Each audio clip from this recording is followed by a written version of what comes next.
우리가 교회를 다니지 않고 예수님을 모르는 사람에게 저는 당신이 참 천국에 가면 좋겠습니다. 당신이 천국 가기를 원합니다라고 말하면은 거의 대부분 다 좋아하십니다. 왜냐하면 천국이라는 곳은 참 좋은 곳이라는 것을 교회에 다니지 않아도 누구나 다 알기 때문에 그렇습니다. 반대로 당신은 지옥에 가실 겁니다. 이렇게 말하면은 교회에 다니지 않은 분들도 좋아하는 사람은 없습니다. 화를 내겠죠. 왜냐하면은 지옥이라는 곳이 좋지 않다는 것을 알고 있거든요.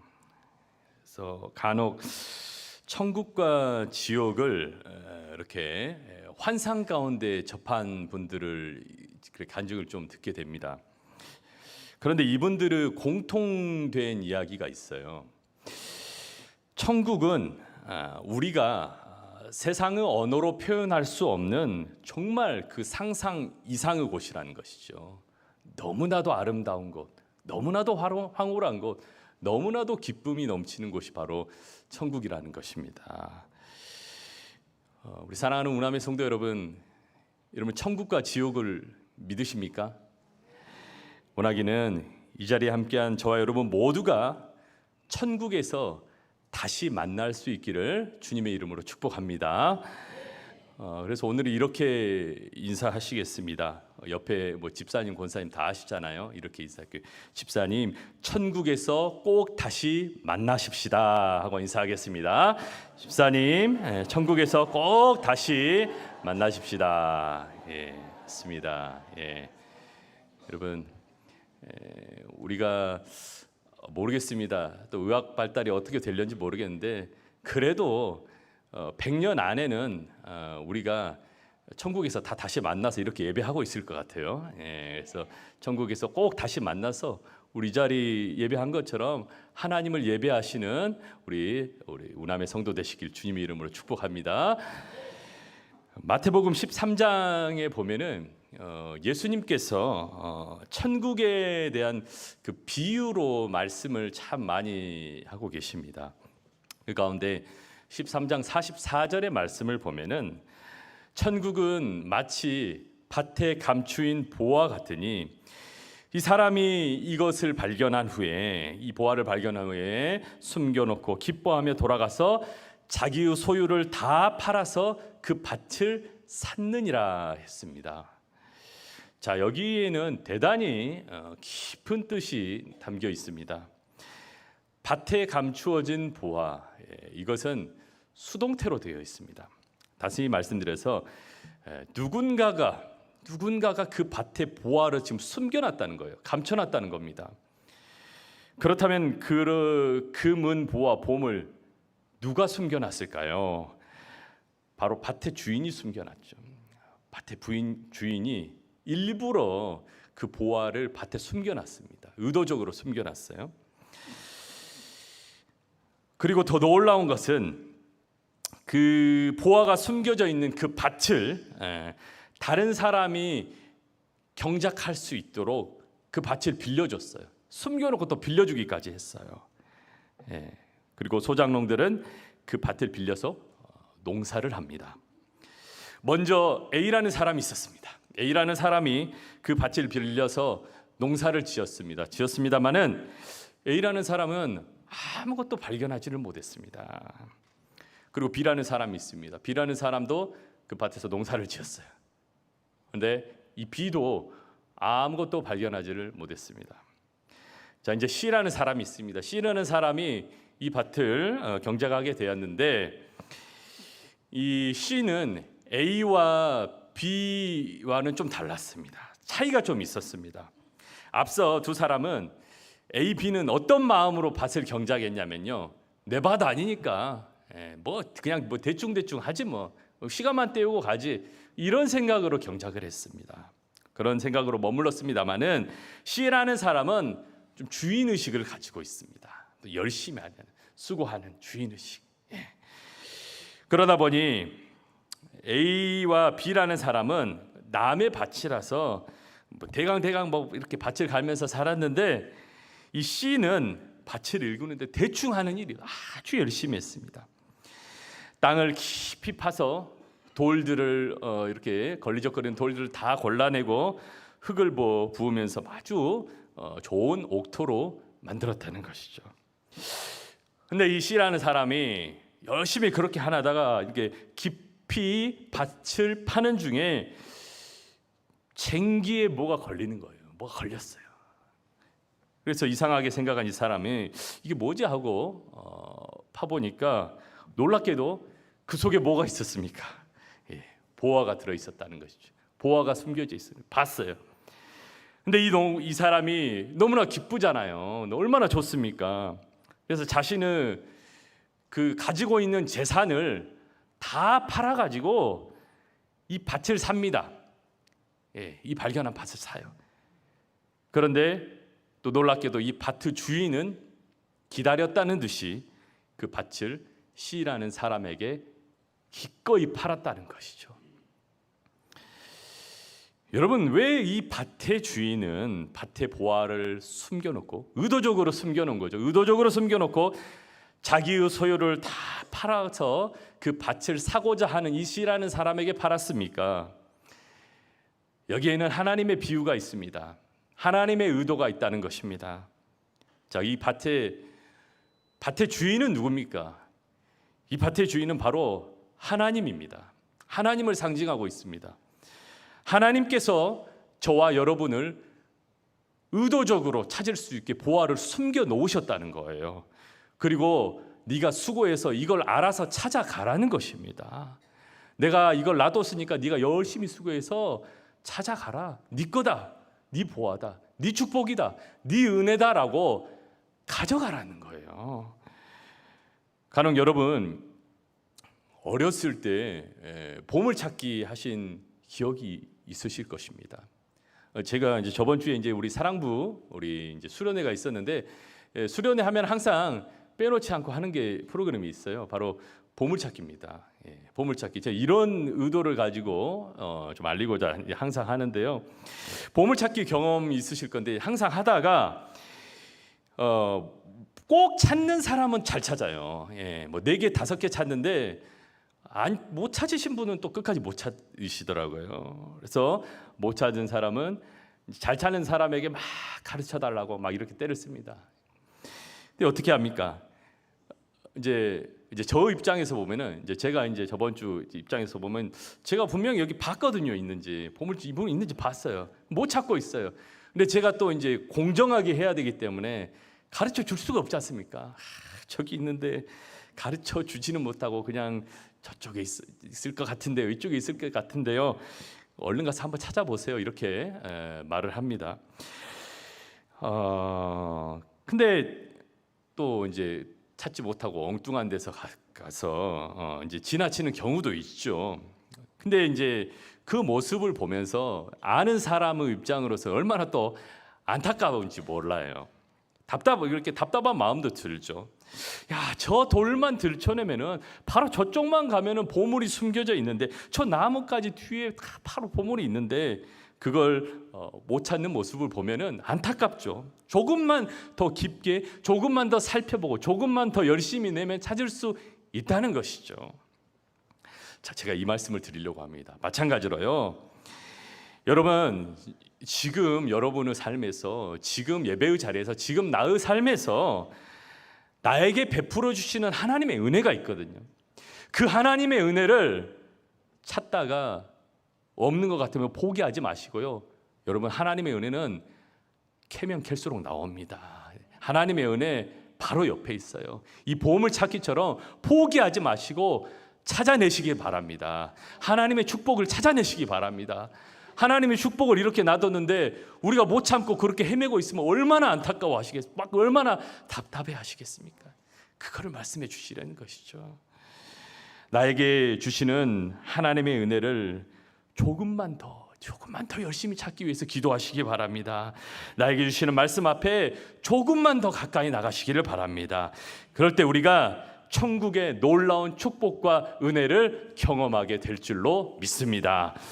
여러분, 하나님이 어떤 분이십니까?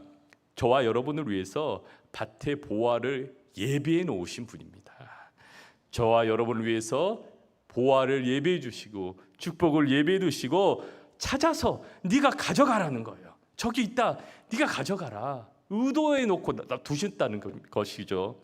그런데 여러분, 그 보화를 어떻게 발견할 수가 있습니까? 앞에 말씀드렸던 것처럼 보물을 찾을 때요, 밭을 갈 때 뭐 경험해 보셨지만은 얕게 쟁기질을 하면요, 그 보물을 발견을 할 수가 없어요. 대충 하면 발견할 수가 없어요.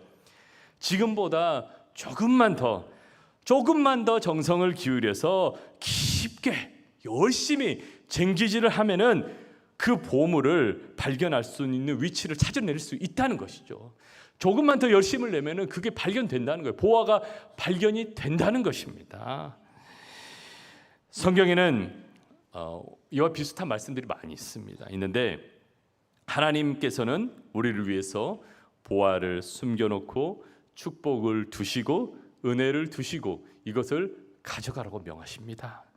그러므로 우리가 여러분 성경 말씀을 읽으실 때, 뭐 리딩 지저스나 개인적으로 읽으실 때 그냥 읽는 것이 아니라 어떻게 읽으셔야 되냐면요, 이 성경 말씀 안에 나에게 주시는 축복과 그 사랑이 있구나, 그걸 찾아내시면서 읽어야 돼요.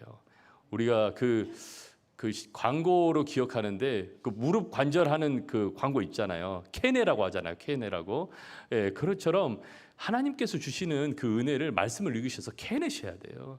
이게 지금 나에게 주시는 말씀이거든요.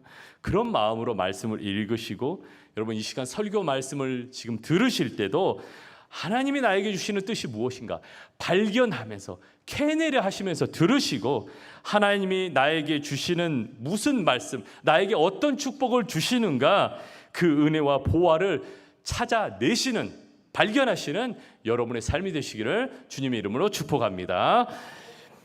오늘 본문 말씀을 보시게 되면은 아브라함이 그랄 지방으로 내려가게 됩니다. 그랄이라는 지방은 지금 이스라엘 팔레스타인 지방과 애굽 사이에 있는 그 지역의 이름입니다. 아브라함이 이제 그곳으로 이제 내려갔습니다. 그런데 아브라함에게 아주 큰 걱정이 있었습니다. 근심 걱정이 있었습니다. 자기의 아내가 너무 예뻐서 걱정인 겁니다. 너무 예뻐요. 여러분, 혹시 여러분은 여러분 그 남성분들 출근하실 때 아내가 너무 예뻐가지고 그게 걱정돼가지고 좀 출근을 좀 망설이시고 출근해서 막 계속 막 걱정돼서 막 집에 전화하시고 그러신 분이 있으신가 모르겠어요. 혹은 이런 경우는 별로 없을 것 같은데 내 남편이 너무 잘생겨가지고 직장에서 출근해가지고 좀 여성분들에게 좀 인기가 많으면 어떨까, 이런 걱정을 하시는 분들이 혹시 있을지도 모르겠습니다. 자, 아브라함의 아내는 사라죠. 우리가 알고 있는 사라입니다. 자, 근데 중요한 게 이때 나이가, 이 너무 예뻐서 걱정했던 나이가 사라가 몇 살이었냐면은 90살이었습니다. 90살. 예, 90살. 할머니죠, 할머니. 근데 90살이 다 된 할머니가 너무 예뻐서 걱정이 됐다면은 얼마나 예뻤겠습니까? 예, 젊었을 때는 뭐 더 예뻤겠죠. 그래서 아브라함이 생각해낸 것이 있습니다. 자신의 아내를 뭐라고 하죠? 누이라고 하죠. 누이라고 속입니다. 그랄 지역을 지배하고 있던 그 아비멜렉 왕에게 자기 아내를 사라를 부인이 아니라 누이라고 해요. 누이. 예. 그리고 누이라고 하니까 아비멜렉 왕이 그렇지 않아도 이제 예쁜 외모였는데 반하죠. 반해서 자기의 후궁으로 삼으려고 합니다. 그런 마음을 가지고 있었어요. 근데 이제 그 밤에 하나님께서 아비멜렉 왕에게 나타나십니다. 네가 만일 그 사라를 건드리면은, 너 여자로 취하면은 네가 반드시 죽으리라 책망을 하셔요. 그러니까 아비멜렉은 놀라죠. 지금 날벼락을 맞은 거죠.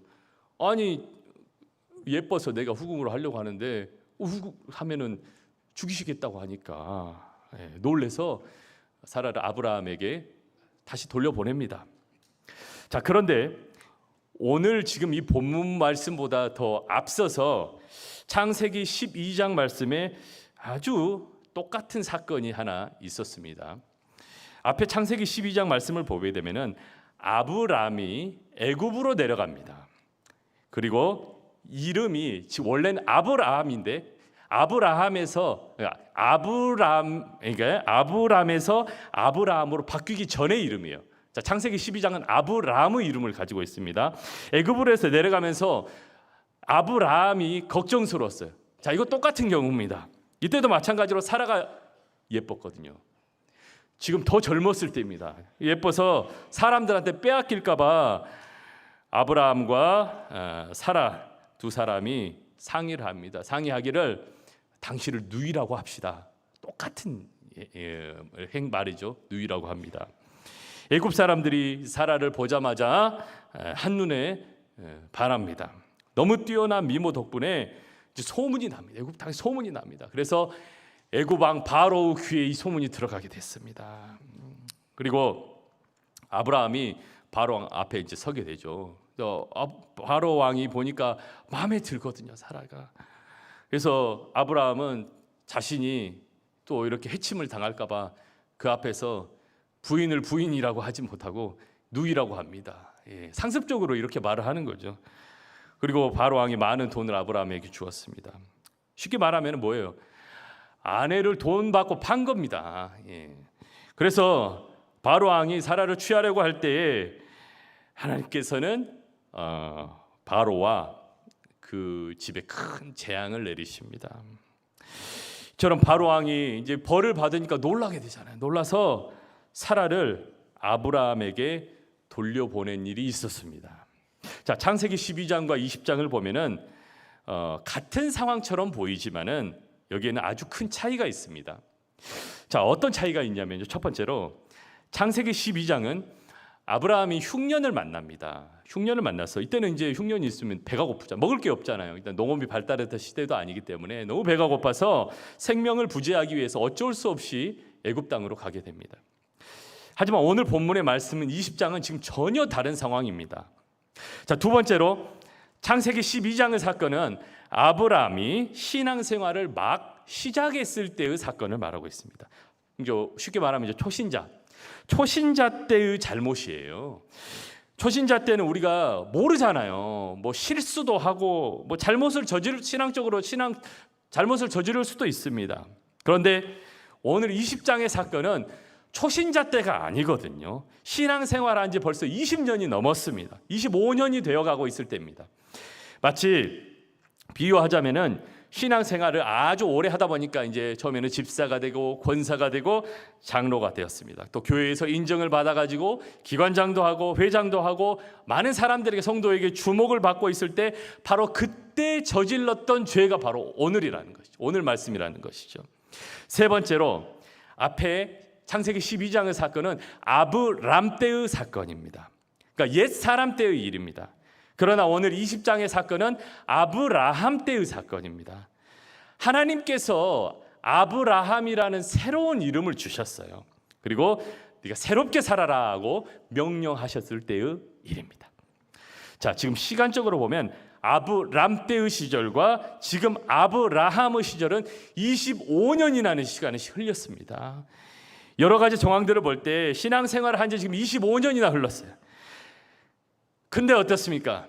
변한 게 없어요. 변한 게 없습니다. 같은 죄를 반복하고 있습니다. 부인을 부인이라고 하지 못하고 왕들을 속여요. 누이라고 합니다. 당당하지 못했습니다. 이게 사실은 이해가 되지 않는 모습이죠. 좀 어떻게 보면 비겁한 사람이죠. 똑같은 경우, 똑같은 상황, 똑같은 거짓말, 똑같이 아내를 누이라고 속이고 돈까지 받았어요. 아주 죄질이 나쁜 사람이라고 할 수 있죠. 하나님 무슨 하나님이십니까? 특히 구약에 보면은 하나님은 정말 공의의 하나님이십니다. 공의가 뭡니까?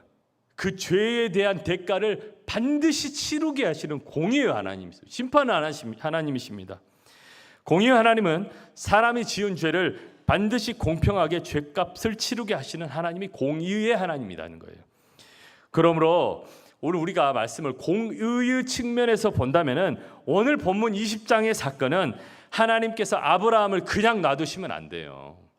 우리가 사람으로 인간적인 모습으로 봤을 때는 정말 못쓸 짓 아닙니까? 부인이라고 하지 않고 누이라고 속이고 있잖아요. 하나님의 측면에서 봤을 때도 그렇거든요. 정말 하나님이 공의로우신 분이시라면은 이때 나타나셔가지고 아브라함을 야단치시고 호통을 치시고 벌을 내리셔야 되거든요. 성경 말씀을 보면은 특히 구약의 말씀을 보면은 하나님 앞에서 죄를 지어서 그 자리에서 즉사하고 죽임을 당하고 벌을 받으면서 심판을 받게 되는 경우가 구약 말씀에 얼마나 많은지 모릅니다. 여러분, 근데 오늘 이 말씀을 보면은요, 이런 잘못을 지은 아브라함에게 오늘 본문 20장에서 창세기 20장에서는 단 한 번도 나타나지는 않으십니다. 아브라함에게 화난 얼굴 한 번 보이지 않으시고 또 아브라함을 책망하지도 않으셨습니다. 오히려 나타나셨습니다. 누구한테 나타나셨느냐면요, 잘못이 없는 아비멜렉 왕에게 나타나셨다는 것이죠. 그리고 아비멜렉을 크게 책망을 하십니다. 그리고 7절 말씀을 보면은 너와 내게 속한 자가 다 반드시 죽을 줄 알지니라 했습니다. 아브라함 아내 사라를 건드리는 날에는 내가 반드시 죽을 줄 알라는 거예요. 이게 얼마나 두려운 말씀입니까? 그리고 나서는 이 왕이 놀래가지고 아비멜렉 왕이 놀래가지고 사라를 빼내서 다시 아브라함에게 돌려보냅니다. 급하게 돌려보냅니다. 그리고 이 사건이 있은 후에 창세기 뒤에 21장을 보면은 아브라함과 사라가 그렇게 기다리던 아들 이삭을 주시는 사건이 기록이 되고 있습니다. 바로 사랑하는 아내 사라를 2번씩이나 누이라고 속인 사건 뒤에 주시는 자녀의 축복이었다는 것이죠. 하나님께서 정말 공의로우신 분이라면은 어떻게 하나님께서 이럴 수 있느냐는 것이죠. 자, 창세기 20장을 보면은 여기에는 두 남자가 등장을 합니다. 자, 한 사람은 아브라함이고 두 번째 사람은 아비멜렉 왕입니다. 자, 이 두 사람이 분명히 대조를 이루고 있는데 여러분이 보시기에는 누가 더 도덕적인 사람입니까? 아브라함이 도덕적인 사람입니까? 아비멜렉이 도덕적인 사람입니까? 그렇죠. 예. 제가 뭐 굳이 말씀을 안 드려도 다 아시죠. 아비멜렉이 더 도덕적이고 더 고상한 사람이에요. 품위가 있는 그런 사람입니다.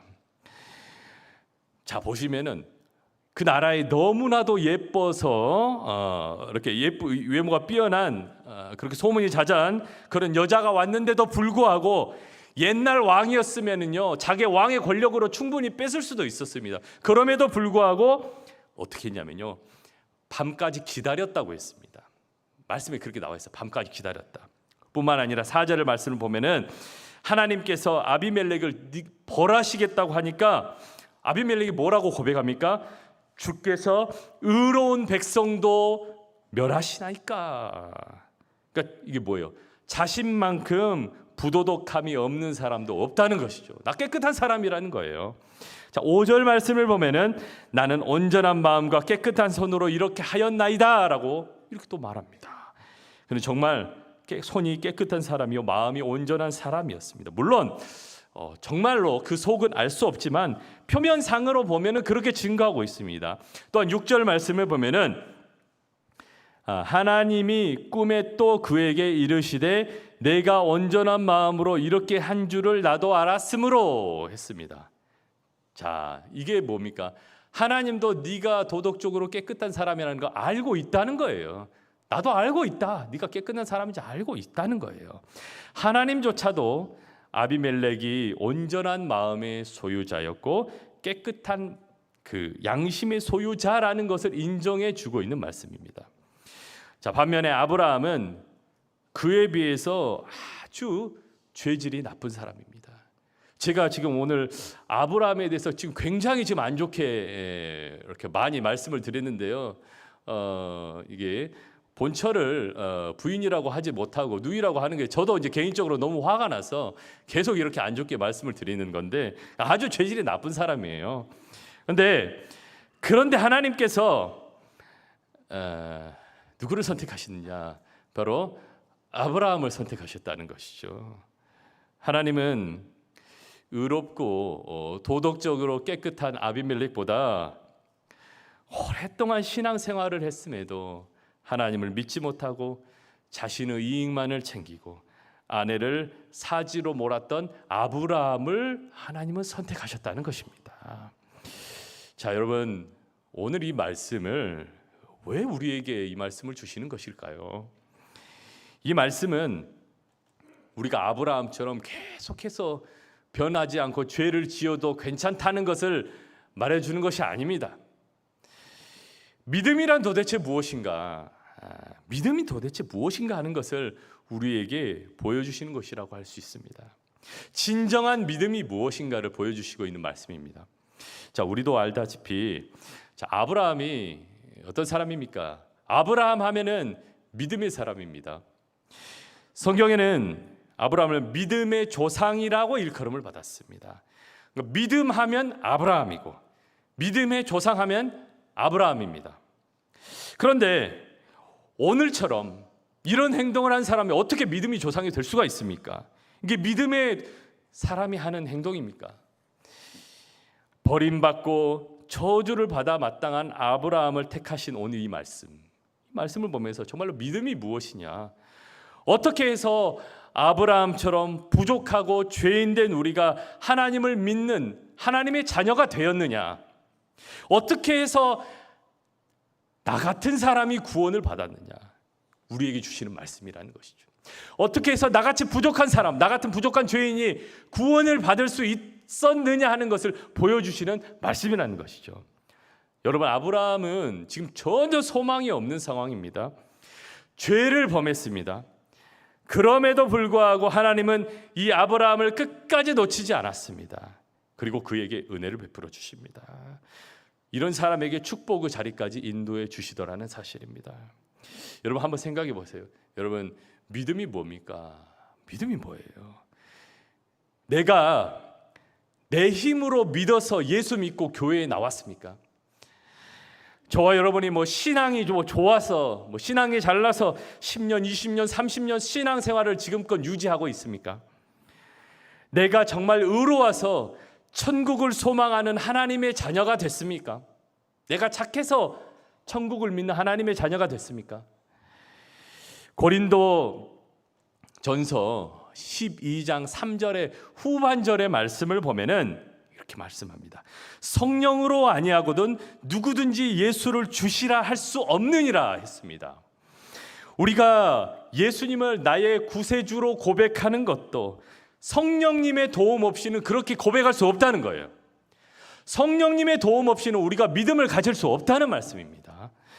예수님을 믿음으로 주님으로 고백하고 예수로 구원받아서 오늘 이 시간 이 예배의 자리에 나온 것도 내 의가 아니고 성령님의 도우심으로 이 자리에 나올 수 있었다는 것입니다.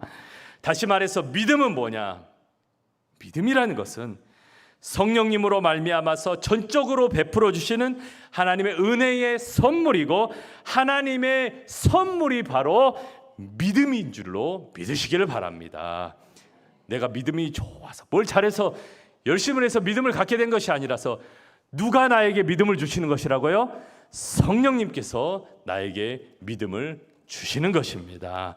내가 뭘 잘해서 뭘 열심히 해서 그렇게 믿음이 생긴 것이 아니에요.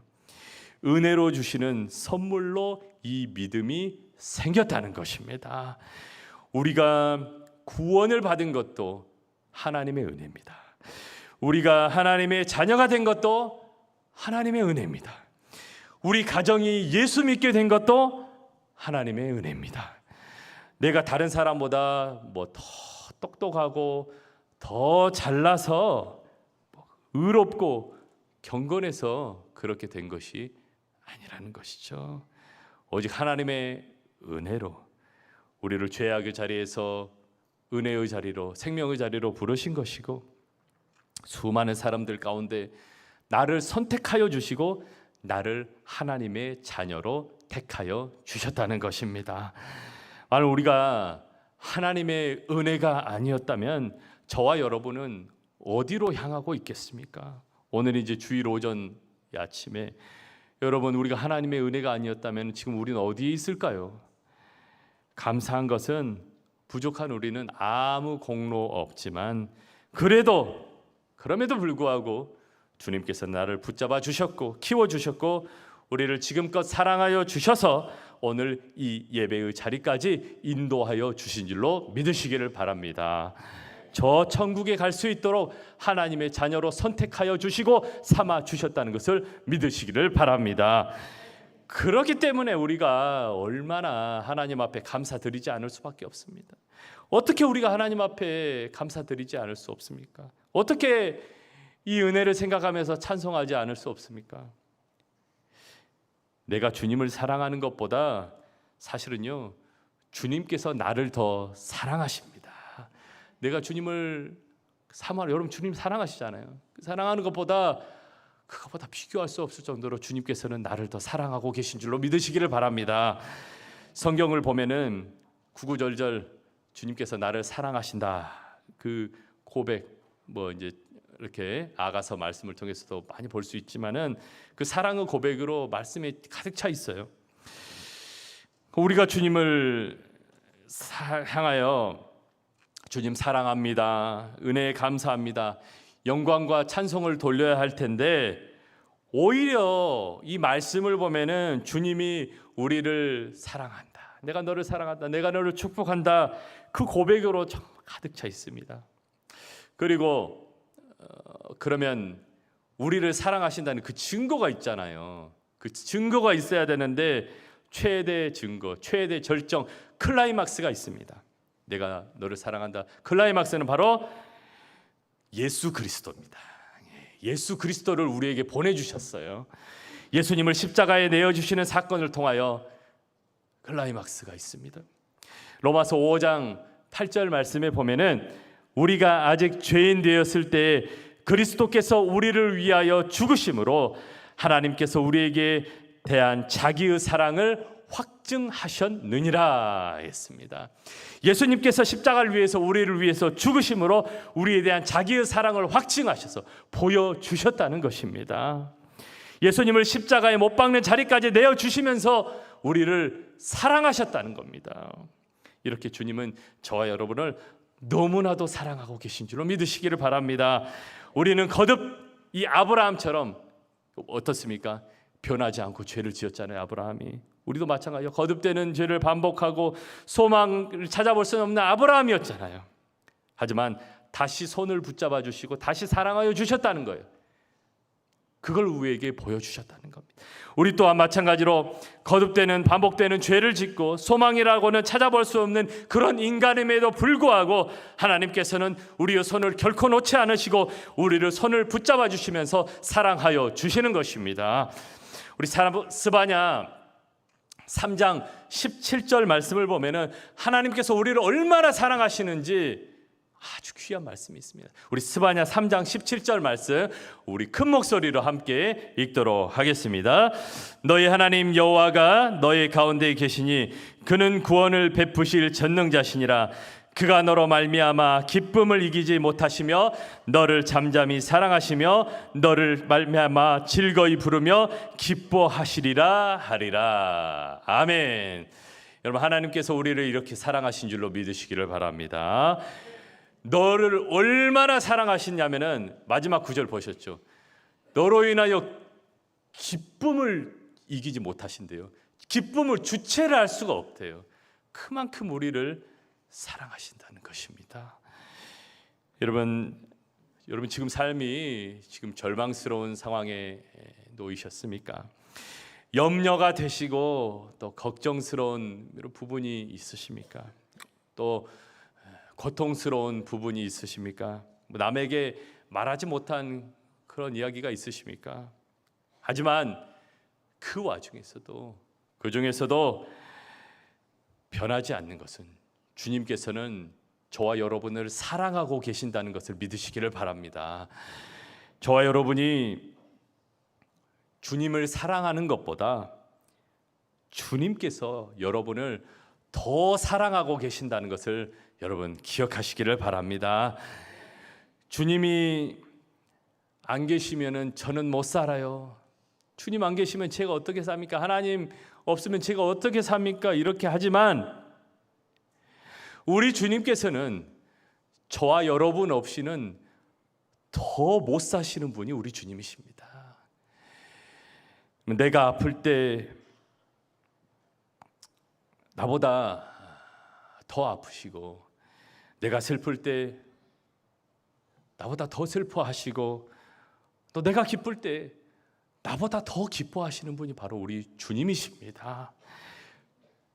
왜 그렇습니까? 주님은 우리를 사랑하시기 때문에 그렇습니다. 그만큼 우리를 너무나도 사랑하시는 거예요. 그래서 예수 그리스도 우리 십자가를 내어주시기까지 그 사랑을 우리에게 보여주시는 겁니다. 그 사랑의 증거로 우리를 보여주시는 겁니다. 여러분, 이제 그 넓은 주님의 품으로 그 사랑 안에 거하는 여러분이 되시기를 바랍니다. 주님의 그 사랑의 품 안에 꼭 안기셔서 하나님의 사랑을 늘 경험하시고 영원한 천국 세계를 바라보고 살아가는 그런 여러분의 복된 삶이 되시기를 주님의 이름으로 축복합니다.